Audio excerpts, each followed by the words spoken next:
Required to use substitution method to solve it. Let us first solve the indefinite integral as shown, and then we can substitute the given limit 1 to 2 in our result. We call the given integral expression equation 1. If u equals 5 minus the square of x, then derivative of u equals the product of negative 2 and x multiply the derivative of x. Make to x the subject of the formula and substitute in equation 1. Thus, integrate with respect to u, bring out constant outside the integral symbol. The result of the integration is equals the negative of the square root of u. Recall that u equals to 5 minus the square of x. Back substitute in equation above and our result equals the negative of the square root of 5 minus the square of x.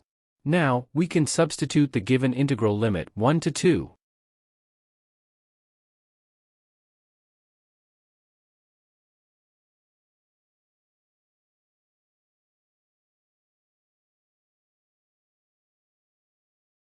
Simplify your result after substituting the limits so that the integration of x divided by the square root of 5 minus the square of x all multiply by dx equals to 1.